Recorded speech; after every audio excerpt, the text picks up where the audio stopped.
Hello everyone!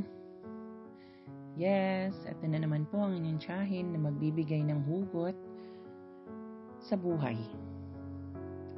Nais ko pong i-share yung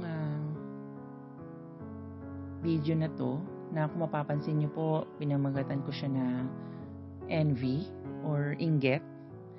Pero bago po ako magpatuloy, maitanong ko lang, is there anybody who doesn't feel this kind of feeling? Who dares? Sabi nga nila, sino ba naman sa atin yung hindi nakaramdam ng inggit kahit kaunti man lang sa sarili natin? It's a human nature, isn't it? Most probably para sa ilan. Siguro sa part ko, yung inggit na naramdaman ko, yun yung ginawa kong way para magsumikap ako.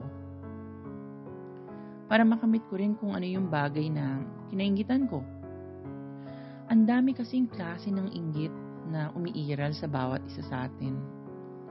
Siguro yung ilan sa kadalasan na talagang masasabi ko na ito na lang lagi yung kinainggitan nila. Yung material na bagay. Minsan sinasabi na sana meron din ako noon.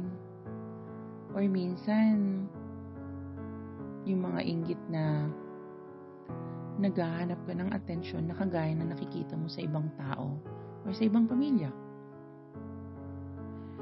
Pero minsan dumarating tayo sa point na ultimo pamilya natin, kinakainggitan ka o kinakainggitan natin na parang hindi nakakatulong kasi aminin man natin o hindi. Nandun na pala tayo sa point na nagiging unhealthy na inggit na nasa katawan natin. Dalawang klase lang naman yan. Yung una, inggit na nagiging daan para magsumikap ka. Yung gagawin mong inspirasyon kung kanino or sino man yung kinainggitan mo. At pangalawa, yung inggit na sisira sa buhay mo. Sisira kasi imbis na pagsumikapan mo para makamit kung ano man yung wala ka. Ang ginagawa mo is yung magmumukmuk ka na lang sa isang tabi at wala kang gagawin. Imbes na ikaw mismo yung gumawa ng paraan para makuha mo yung gusto mo, ang gagawin pa ng ilan sa atin, gagawan pa ng hindi maganda yung taong kinainggitan nila. Yung kumbaga sisiraan nila. Mga kahugot, it depends on us on what are we going to reflect and how to apply it to ourselves. Either harmful or harmless. Some of us, maybe this feeling might bring a motivation or destructive. Sabi ko nga sa sarili ko noon, hindi naman siguro dahil meron siya nang wala ako. Hindi na magpapatuloy yung buhay ko.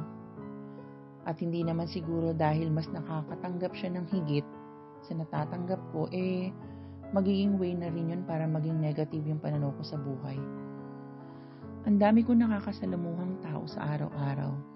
Halos lahat sila, ang sabi, sana meron akong ganun. Bakit siya happy? Bakit sila kumpleto? Bakit sila ang daming bagay na wala ako? Minsan matatawa ka na lang, pero itinatanong ko rin sa kanila pabalik. Gumawa ka ba ng paraan para kahit papaano maibsan yung inggit na nararamdaman mo sa kapwa mo? Kasi kung hindi, talo ka. Minsan hindi natin napapansin yung mga taong kinainggitan natin. Sila pa pala yung mga taong malungkot at naghahangad na sana sila ikaw. Kaya mga kahugot, kung may experience kayong kagaya ko, baka naman pwede pa-share at malinawan yung isip ng mga ilang makarinig na walang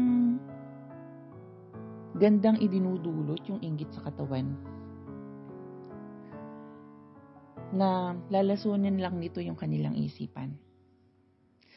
God bless everyone!